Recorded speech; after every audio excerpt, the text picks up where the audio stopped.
नमस्कार। आप सभी को हमारे चैनल पे बहुत बहुत स्वागत है और उम्मीद करते हैं कि आप सभी स्वस्थ और सुरक्षित होंगे।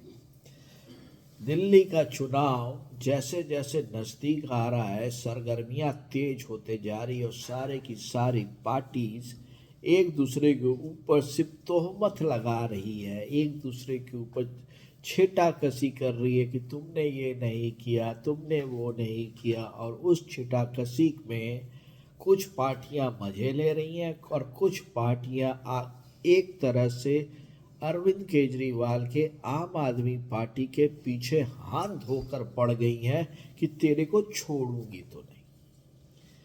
और उसमें यह दिखता हुआ दम प्रतीत हो रहा है कि राहुल गांधी जी आम आदमी पार्टी के पीछे हाथ धो के पड़ गए हैं।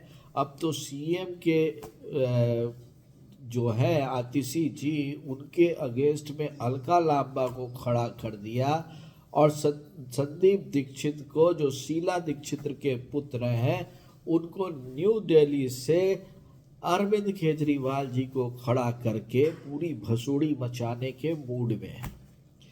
लेकिन जो असल गेम हुआ है वो गेम हुआ है बीएसपी की सुप्रीमो बहन मायावती जी की ओर से, जिन्होंने बहुत ही अच्छी तरह से चाल चलते हुए पहले ऐलान कर दिया कि मैं घर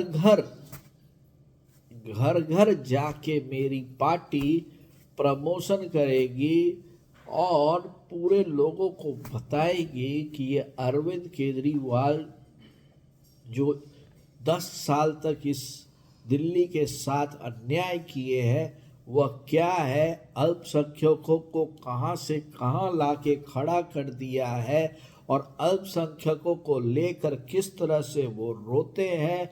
उनका वोट लेकर आने के बाद वो आपको झुग्गी झोपड़ी में रखते हैं और खुद शीश महल में रहते हैं।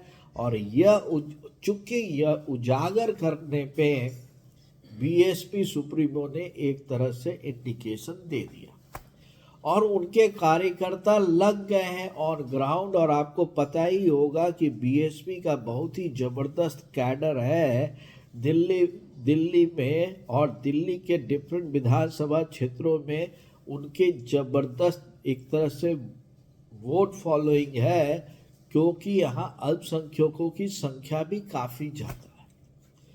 चूंकि एक विधानसभा क्षेत्र बहुत छोटा होता है, उसमें इस तरह का बीएसपी की एंट्री अरविंद केजरीवाल जी के लिए सर दर्द से कम कुछ नहीं है।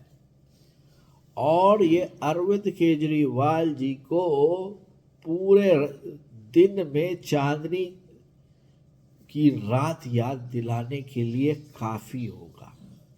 और यह सब सूद समेत वापसी के अंतर्गत बहन मायावती जी कर रही हैं, क्योंकि जिस तरह से अरविंद केजरीवाल, राहुल गांधी जी, ये सब इंडिया अलायंस के अंदर में रहते हुए अल्पसंख्यकों का दोहन किया है, तो ये वापस देने का समय आ गया है। और बहन मायावती जी अब मैदान में आ गई हैं और अपने पार्टी के उत्तराधिकारी आकाश आनंद जी को उन्होंने ग्राउंड पे झोंक दिया है, सतीश वर्मा जी को ग्राउंड में झोंक दिया है और सीरियसली लड़ रही हैं।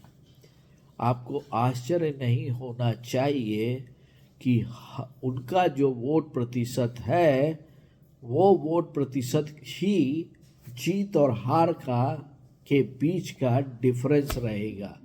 अब यह जो है, यह देखने वाली बात होगी कि अरविंद केजरीवाल बचते हैं तो बचेंगे किसके चक्कर में, देखने वाली बात है। आपका क्या कहना है, जरूर बताएं।